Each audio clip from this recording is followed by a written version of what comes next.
Astro गुरु channel के सभी दर्शकों को नमस्कार, प्रणाम, जय श्री कृष्णा। जन्म कुंडली का चतुर्थ भाग, चौथा भाव, चौथा घर, सुख, समृद्धि, वाहन, मकान, माँ का सुख, इन सब चीज़ों के बारे में इस दूसरे विभाग वाले वीडियो में आप सभी ध्यानपूर्वक समझिएगा। प्रत्येक राशियों के अनुसार क्या फल प्राप्त होगा, वाहन, मकान, जायदाद, माँ का सुख, इन सब बातों के लिए आप ध्यानपूर्वक चतुर्थ स्थान के ऊपर बने इस वीडियो को पूर्णतः देखें और सीखें। देखिए, चतुर्थ भाव में यदि मेष राशि बन जाए, कब बनेगी? यदि मकर लग्न होगा तो चौथे भाव में मेष हो गई। मेष चर राशि है, लगन भी चर राशि है। मकर और मेष, तुला, कर्क, ये चर राशियां हैं। अब अगर मंगल चौथे स्थान पर चूंकि मेष राशि है तो यहाँ का मालिक, स्वामी कौन हो गया? चतुर्थाधिपति कौन हो गया? यहाँ पर मंगल हो गया। मंगल एकादशाधिपति भी बन जाता है। अगर मंगल बलवान हो तो जमीन जायदाद के खरीदने बेचने से विशेष लाभ देता है। स्मरण रहे, मन में क्रोध उत्पन्न करता है क्योंकि मंगल क्या है? अग्नि तत्व है, क्रोधी है और क्रूर ग्रह है। तो यहाँ का कारक बन जाएगा, यहाँ का चतुर्थेश बन जाएगा क्रूर ग्रह मंगल, तो क्रोध तो देगा ही देगा। माता के विभिन्न भावों के स्वामी उसी संख्या की राशि के भी स्वामी बन जाते हैं।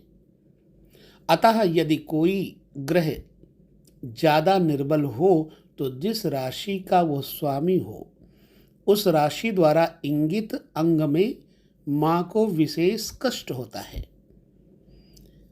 मान लीजिए चतुर्थ स्थान पे मेष लग्न है, राशि है, और इस मंगल को शत्रु ग्रह जैसे शनि हैं, इनके शत्रु ग्रह राहु इत्यादि हैं, तो माँ के लिए वो नुकसान करेंगे। मंगल जिस अंग पे बैठा होगा मातृ कुंडली के हिसाब से वहीं पर माँ को कष्ट होगा। जैसे मान लो मेष राशि चतुर्थ में है तो दूसरे भाव में माँ का मुख हो गया। यदि मंगल दूसरे भाव में बैठ गया और वहाँ पर कोई क्रूर ग्रह देख लेगा तो माँ के मुख में रोग पैदा करेगा। ऐसे विचार करना है। यदि कोई ग्रह अतीव निर्बल हो तो जिस राशि का वह स्वामी हो उस राशि द्वारा इंगित अंग में माता विशेष कष्ट माँ को होता है। हाँ, मंगल अगर बलवान हो तो माँ दीर्घायु होती है, और अगर मंगल निर्बल हो तो माँ की अल्पायु होती है। माँ के मृत्यु का कारण यानी उसकी विधि को उन ग्रहों से देखें जो ग्रह मंगल पर प्रभाव डाल रहे हों, क्योंकि मंगल माता के लिए न केवल लग्नेश है बल्कि अष्टमेश भी हो जाएगा। 11वें घर का कारक भी है ना, स्वामित्व है मंगल के पास। तो इस प्रकार से माँ के लिए विचार आप कर सकते हैं। चलिए दूसरी बात, यदि वृष लग्न चौथे घर में आ जाए, अब चौथे घर में वृष लग्न हो जाएगा कब? जब कुंभ राशि, कुंभ लग्न होगा जातक का, तो चौथे में वृष लग्न आएगा। और वृष का स्वामी कौन हुआ? शुक्र हुआ। शुक्र चतुर्थेश बन गया और नवमेश बन गया। ये एक राशि नवम भाव में भी आ रही है। अब पाराशरीय नियमों के अनुसार योग कारक ग्रह बन जाता है कौन? शुक्र। अतः अपनी दशा अंतरदशा में ये शुभ कर होगा, धन, सम्मान इत्यादि को देने में खूब सहयोग करेगा। इसको बलवान अवश्य होना चाहिए, याद रखिएगा शुक्र को, नहीं तो लाभ थोड़ा होगा। बलवान करने के लिए हम अगले और एपिसोड में आपको उपाय बताएंगे। फिलहाल आप पूरा वीडियो ध्यान से देखते रहिए और समझते रहिए, सीखते रहिए। यदि शुक्र बली हो तो व्यक्ति को सुंदर वाहन भी देगा, क्योंकि चतुर्थेश है। लग्जरीज वाहन और प्रॉपर्टी भी देगा, जागीर भी देगा। यह व्यक्ति जनता के ऊपर खर्च करने में कोई चूक नहीं करेगा, अच्छी तरह से जनता के ऊपर अपना पैसा लुटाएगा और जनता में सर्वप्रिय होने से उसका भाग्य खूब चमकता है। अर्थात राजनीति में भी इसके अच्छे कदम पड़ सकते हैं, राजनीति में अच्छी सफलता प्राप्त करेगा। अब यदि शुक्र निर्बल, पाप युक्त, पाप दृष्ट हो तो जातक के पिता की आयु अल्प होती है, क्योंकि शुक्र पिता के स्थान नवम से तृतीयाधिपति तथा अष्टमाधिपति बनता है तथा उसकी आयु का निर्धारक हो जाता है। इस व्यक्ति को जीवन में अचानक कष्ट बहुत आते हैं यदि शुक्र निर्बल हुआ तो। अब चतुर्थ भाव में यदि मिथुन राशि आ जाती है, बुध स्वामित्व बुध को मिलता है। कन्या और मिथुन का स्वामी बुध होता है। बुध चतुर्थेश तथा सप्तमेश बनता है। बुध यदि निर्बल हो तो पिता की मृत्यु व्यक्ति के बचपन में ही हो जाती है, विशेषतया जबकि बुध तथा चतुर्थ भाव दोनों मंगल द्वारा दृष्ट हो तब। बुध बलवान हो तो मनुष्य भूमि जायदाद का स्वामी होता है, और बुध यदि शुक्र तथा चंद्रमा के साथ होकर पाप युक्त और पाप दृष्ट हो, कोई पापी ग्रह देखता हो, तो माता के पागल हो जाने का योग बनता है। निर्बल बुध वाला व्यक्ति स्त्री से दुख भी पाता है। अर्थात बुध का बड़ा सोच समझ करके निर्बलता और सबलता का निर्णय करना चाहिए, तभी फलादेश सार्थक होगा। चतुर्थ भाव में कर्क लग्न आ जाए, यानी कर्क राशि। जब मेष लग्न होगा तो चतुर्थ में कर्क लग्न आएगा। अब यहाँ का वैसे भी स्वामित्व कारकत्व दोनों ही चंद्रमा को प्राप्त हो जाते हैं। चंद्रमा मन का कारक होकर मन का स्वामी भी बन जाता है। इसलिए जहाँ चंद्रमा होगा मनुष्य उसी की विशेष इच्छा करेगा। चंद्रमा द्वितीय में हो तो जातक लोभी, धन का लोभी होगा, और तृतीय में हो तो मित्रों को चाहने वाला, पंचम में हो तो पुत्रों का हितैषी, छठे में हो तो लाभ प्रिय तथा जात्यंतर अदर कास्ट का हितैषी आदि आदि बन जाता है। यदि चंद्रमा निर्बल हो तो छाती के रोग देता है। माता को भी छाती के रोग होते हैं, क्योंकि चतुर्थ भाव में कर्क राशि छाती को दर्शाती है। चंद्रमा यदि राहु से प्रभावित हो तो व्यक्ति को फिट्स, गश इत्यादि आने का रोग होता है। चंद्रमा यदि अष्टम स्थान में राहु से प्रभावित हो तो मिर्गी रोग देता है, क्योंकि मन में डर की विशेष उत्पत्ति होती है। चतुर्थ भाव में सिंह लग्न आ जाए, कब आएगा? जब वृष लग्न होगा जातक का तो चतुर्थ भाव में सिंह लग्न आएगा। अब यहाँ चतुर्थेश बन जाएगा सूर्य। यदि सूर्य बलवान है तो ऐसी अवस्था में मनुष्य का निवास स्थान खुला डुला प्रकाश युक्त बड़ा होगा, कोठी बंगला इत्यादि होगा। अब देखो, मंगल के सूर्य के ऊपर निर्भर करता है। सूर्य निर्बल है, सबल है, सूर्य किन ग्रहों से दृष्ट है, तभी इन बड़े बड़े मकानों के बारे में आप सोच सकते हैं। अच्छा, मन में साहस होता है, वो विशाल वक्षस्थल वाला होता है, उत्तम प्रकार का सुख प्राप्त करता है। माता मनस्विनी और साहसी प्रकृति की होती है। पहले भी कह चुका हूं, सूर्य यदि निर्बल होकर शनि राहु आदि के प्रभाव में होगा तो मनुष्य निवास स्थान से सदा दूर रहने वाला होगा, और यदि राज्य कर्मचारी हो तो ज़्यादा ट्रांसफर वगैरह होते रहेंगे। उसकी माता के शरीर में दर्द भी रहा करेगा। तो जब कन्या राशि चतुर्थ घर में आए तो कन्या राशि का स्वामित्व बुध के पास हो जाता है। अब यहाँ पर मातृभाव का स्वामित्व बुध के पास है। समझ रही हैं अपना, समझ लीजिए अच्छी तरह से। बुध लग्नेश और चतुर्थेश होता है, क्योंकि लग्न है मिथुन। अतः बुध यदि बलवान होगा तो व्यक्ति अत्यंत बुद्धिमान, कुशाग्र, स्वभाव में अच्छा, धनी और तरह तरह की भाषाओं का ज्ञाता होगा, जनप्रिय होगा और बहुत समय तक माँ का सुख प्राप्त करने वाला होगा। वाहन आदि से संपूर्ण सुख प्राप्त होगा। यदि बुध निर्बल हुआ तो वाहन, माँ इत्यादि को लेकर के विचार ध्यानपूर्वक करना। दुखी और निर्बल निर्धन कर देता है, मूर्ख बना देता है, अल्प विद्या वाला और जन विरोधी होता है। मैं यहाँ एक बात बता दूंगा आप लोगों को कि कई बार लोग कहते हैं कि आपने अच्छा बताया है लेकिन मेरे साथ तो अभी तक अच्छा नहीं हुआ। मैं आपको निवेदन करूंगा कि आप उस ग्रह के बारे में अच्छी तरह से देखो, क्योंकि ज्योतिष कभी भी असत्य नहीं कहता। क्यों कि ये है ऋषियों का जो अनुसंधान है, कभी भी झूठा नहीं पड़ता, और मैंने देखा भी ऐसा है। आज से नहीं, आदि से ज्योतिष को वेदों का नेत्र ही कहा है।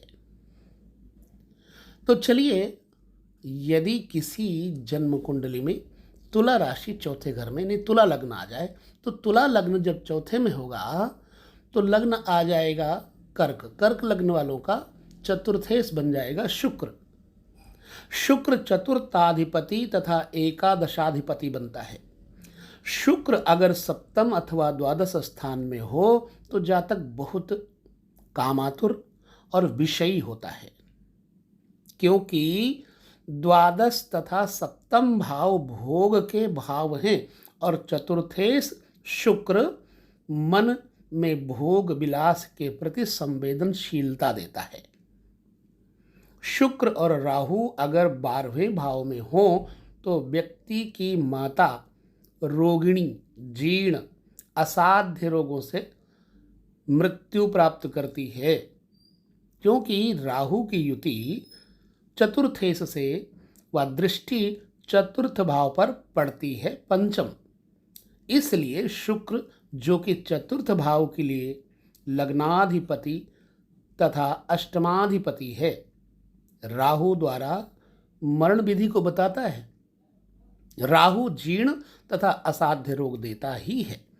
शुक्र के अतीब निर्बल होने से माता का सुख बहुत अल्प हो जाता है। शनि राहु आदि से प्रभावित हुआ तो शुक्र वाहन का सुख नहीं होने देगा। शनि राहु आदि से प्रभावित शुक्र देश से बाहर, आउट ऑफ कंट्री भी खदेड़ देता है, भेज देता है। अब यदि वृश्चिक राशि है चतुर्थ में, तो चतुर्थाधिपति बन जाएंगे मंगल। नवमाधिपति भी मंगल ही होंगे। एक केंद्र स्थान है, दूसरा त्रिकोण है। ऐसी अवस्था में मंगल बन जाएगा राजयोग कारक ग्रह, और बलवान है तो अपनी अंतर्दशा में सर्वोत्तम फल, सुख, संपत्ति, धन, मान, राज्य की कृपा, राजनीति में लाभ, पदवी, उन्नति आदि देता है। ऐसे व्यक्ति के भाग्य में भूमि से लाभ उठाना होता है, जमीनें खरीदता है, वो पिता से खूब सुख पाता है।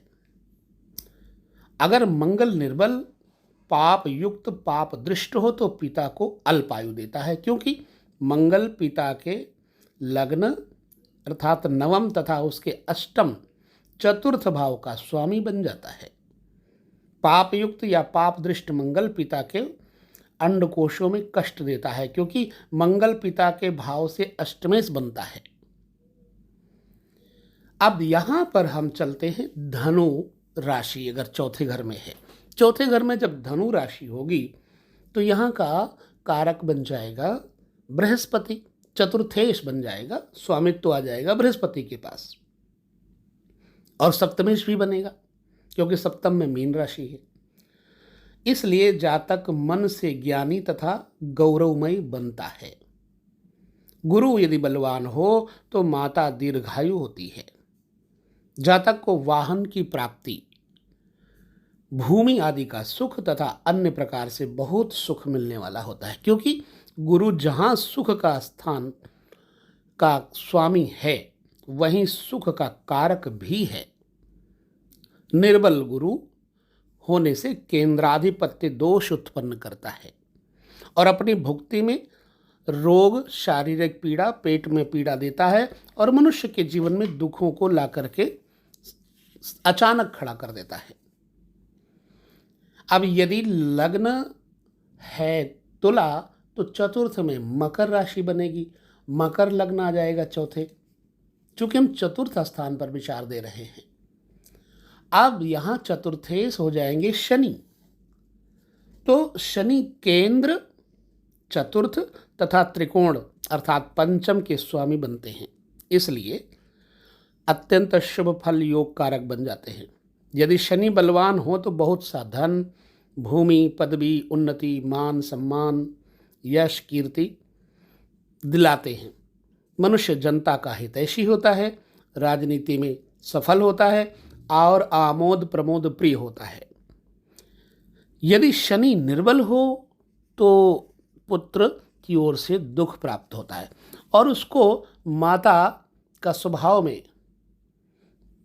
सख्त यानी कड़वा बोलने वाला स्वभाव पाया जाता है। उसकी माँ में कर्कशा होती है।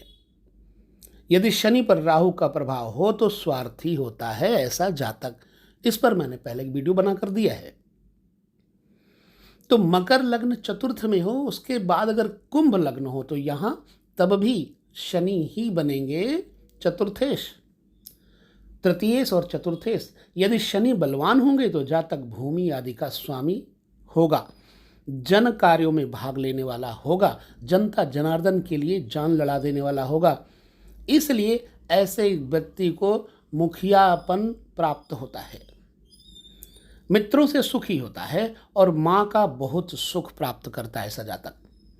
यदि शनि निर्बल हो तो मित्रों से कष्ट प्राप्त होता है, क्योंकि तृतीयेश भी है ना, और जनता का विरोधी बन जाता है, जनता के साथ इसका विरोध हो जाता है और दुखी होता है, ऐसा योग है। चतुर्थ में यदि मीन लग्न हो, लग्न होगा धनु, मीन और धनु दोनों के स्वामित्व बृहस्पति के पास है, तो बृहस्पति दो घरों का स्वामित्व प्राप्त कर लेगा, लग्नेश यानी कि त्रिकोणेश और चतुर्थेश सुखेश हो जाएगा। गुरु लग्नेश तथा चतुर्थेश होता है, अतः यह व्यक्ति बहुत ज्ञानी, गुणी, गंभीर, मानवीयता से ओतप्रोत, समस्त गुणों से भरपूर, धनवान, परोपकारी और जनता का प्रिय होता है। ऐसा व्यक्ति माता का बहुत सुख प्राप्त करता है। हाँ, अगर गुरु निर्बल हो तो हर प्रकार का विरोध पाने वाला और दुखी भी होता है। देखिए, ये हमने चतुर्थ भाव पर 9 के 9 ग्रहों की आपको बात बताई और पूरे लग्नों के बारे में यानी 12 लग्नों के बारे में आपको बताई। वीडियो जानकारी वाला है, आपको अच्छा न लगा हो तो मुझे बताइए कमेंट करके, समझ में आया हो तो मुझे कमेंट करके बताइए, ताकि हम आपको और आगे वीडियो दे सकें। इसके बाद हम आपको सिंह राशि, सिंह लग्न के ऊपर विचार यानी पंचमेश का विचार आपको देंगे और लगातार वीडियो देखते रहिए। ये शिक्षाप्रद वीडियोज़ हैं, आप सभी को इससे बड़ा कुछ मिलेगा, क्योंकि हम अकेले अपनी बात नहीं करते, हम शास्त्रों का मत भी लेकर के आपके साथ चर्चा करते हैं। इसी के साथ हम लेते हैं विदा, पुनः मिलेंगे अगले वीडियो में। तब तक सभी को नमस्कार, जय श्री कृष्ण, प्रणाम।